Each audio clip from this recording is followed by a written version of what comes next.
Hello guys! Hello Virgo! Welcome dito sa aking channel, Kapalaran 888 Virgo.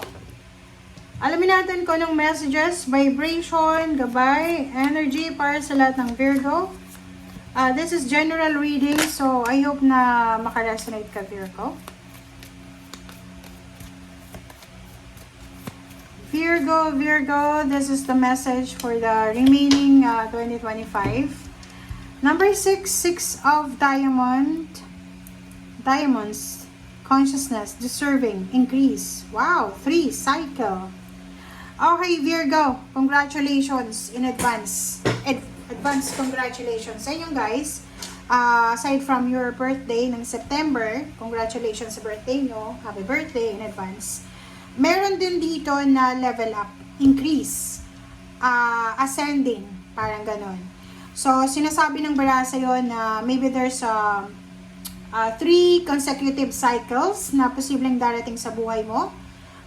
Pwede siyang salary increase, higher position, level up, pwedeng may travel ka na gagawin, meron kang wish na matutupad, meron kang relationship na sisimulan, meron kang business na sisimulan, pwedeng lilipat ka sa bagong bahay, pwedeng may bagong buhay na naghihintay sa'yo sa taas niyan.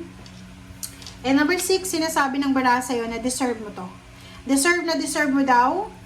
Virgo, yung blessings, yung level up, yung increase, yung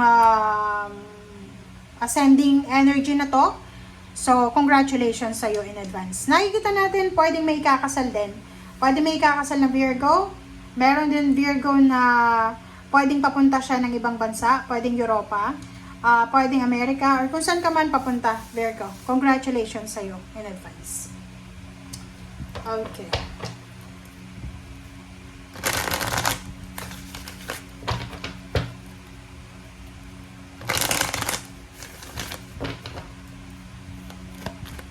Okay, so tingnan natin dito sa next deck mo, para to sa lahat ng Virgo guys.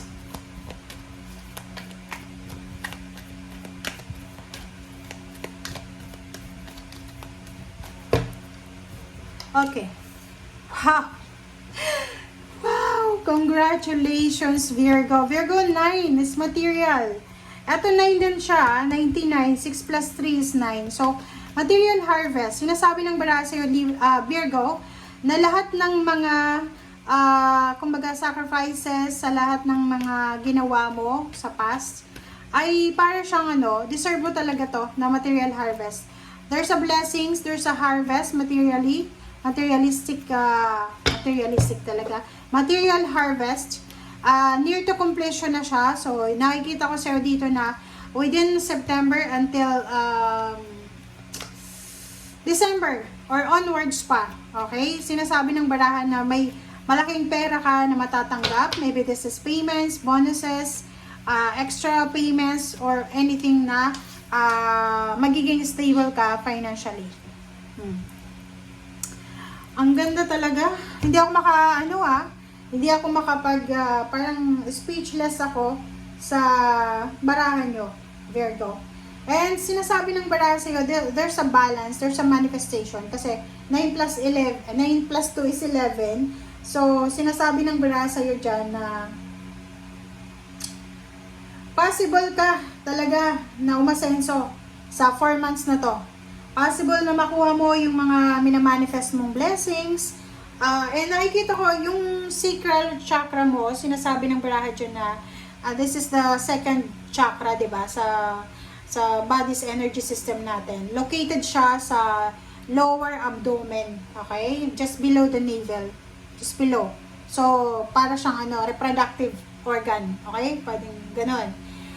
So, dito sinasabi ng baraha na possible talaga na makatagpo ka ng relationship. Kung babae ka, may manliligaw sa'yo. Kung lalaki ka, may magugustuhan ka.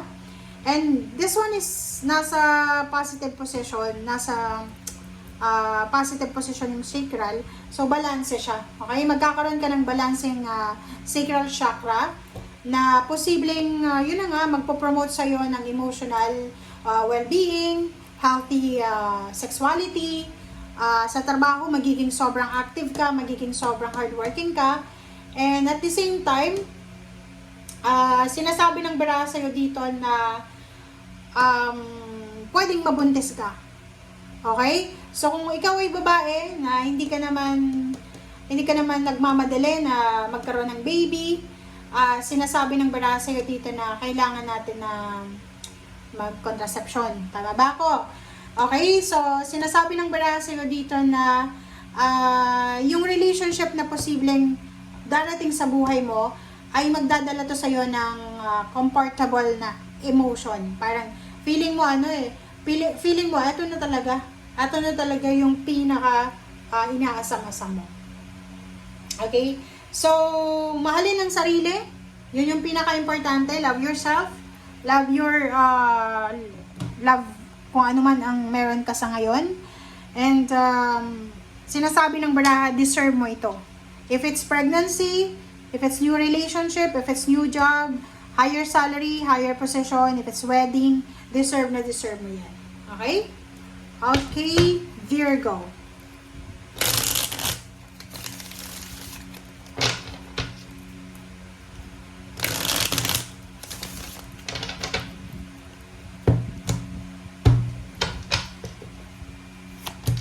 Okay, next card natin is Ace of Cups, Nine of Cups, Knight of Pentacles, Eight of Cups, and wow, Six of Wands. Congratulations. And King of Pentacles and Four of Cups. Diba? So, parang nakikita ko sa'yo dito, Virgo, sobra kang magiging masaya simula September. Sobrang fulfilling itong pakiramdam mo, satisfaction. Merong Ace of Cups, so yun na nga, there's parang happiness na mararamdaman ka, satisfaction, achievement, sobrang saya dito. Posibleng may bagong relationship na magsisimula, may bagong trabaho, bagong schedule, healthy lifestyle, healthy regimen na magsisimula na pwedeng magdadala sa'yo ng sobrang saya. Aapaw yung cups mo eh. Pag umapaw yung cups natin, ibig sabihin, sobra tayong excited, sobra tayong masaya. Isa sa mga wini-wish mo emotionally, ang wini-wish mo ay magkaroon ng relasyon na sobrang, yung relationship na talagang gusto mo. Tingnan mo dito.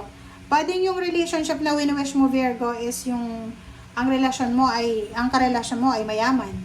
Pwedeng nagwi-wish ka, minamanifest mo na sana yung manligaw sa akin or yung magustuhan ko, hindi siya tambay, hindi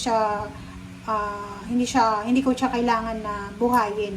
Sana mayroon parang gano'n. So marami kang mga pinapangarap sa buhay mo na posibleng mangyari siya in terms of relationship and money. So yung lalaki o babae na pinapangarap nyo na hindi lang love life yung pwedeng i-offer sa inyo, kundi pera din or stability, ay andito na.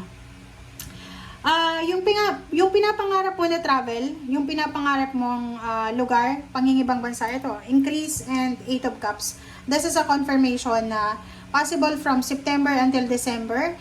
Sa 4 months na yan, ay posibleng nag-aayos ka ng mga papeles, dokumento para sa pagta-travel, paglilipat bahay, paglilipat ng trabaho, or kung naman to na movement.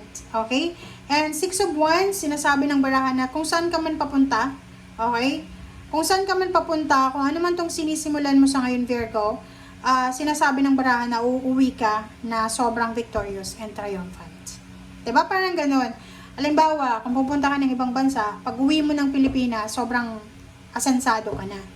Kung halimbawa naman, na kung saan ka man papunta, mapopromote ka, doon sa lugar na pupuntahan mo, doon ka parang aasenso, parang ganun. So, parang basic energy yung sinasabi ng barahan na to na deserve mo naman talaga. Kasi hindi ka naman nagpetix sa iyong past. So, nakikita ko sa'yo dito na sobra kang magiging masaya, sobra kang magiging confident, excited, inspired sa kung ano man to na blessing na darating sa'yo.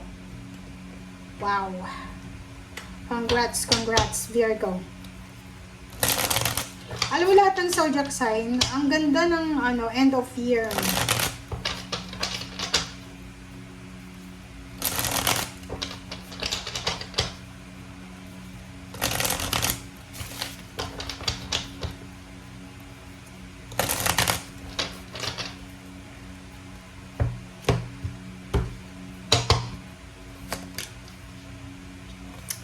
Oh, 'di ba? Sabi na eh. Ang galing, galing, galing, galing, Virgo. Congratulations. Sa ilalim mo dito si Lord of War. 'Di ba? Plus may Emperor.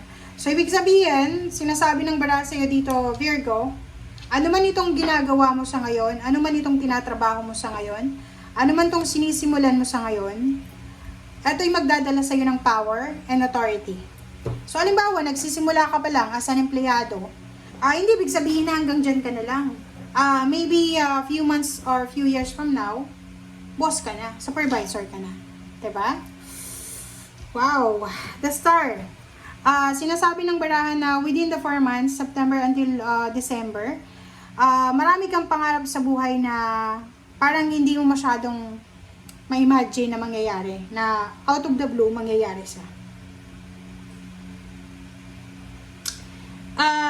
If you have parang ill relationship with a water sign na babae, kung ikaw ay isang Virgo na like hindi ka makamove on sa relationship mo sa isang water sign na babae, pwedeng may edad na sa'yo, like lola, tiyahin, nanay, yung parang ganon, pwedeng may ginawa ka sa kanyang hindi maganda. Sinasabi ng barahan na posibleng magkaroon ng closure na ito, and kailangan mong mag-take ng risk. Kumbaga, kung may kasalanan tayo, humingi tayo ng tawad. Okay? And kung yung iba yung may kasalanan sa akin, we need to forgive sa mga taong yon, not for them, but for the peace of mind, of your peace of mind. So, sinasabi ng baraha, there's a closure about sa relationship mo sa isang water sign, Pisces, Scorpio, and Cancer. And you're starting over. Diba? So, magsisimula ka. Pwede yung iba sa inyo dyan, magte-take ng risk ka na humingi ng tawad, makipag-usap sa taong nasaktan mo, or magte-take ka ng risk na mag-travel mag-isa, or humanap ng trabaho sa ibang lugar, sa ibang bansa. Okay, thank you guys. Bye!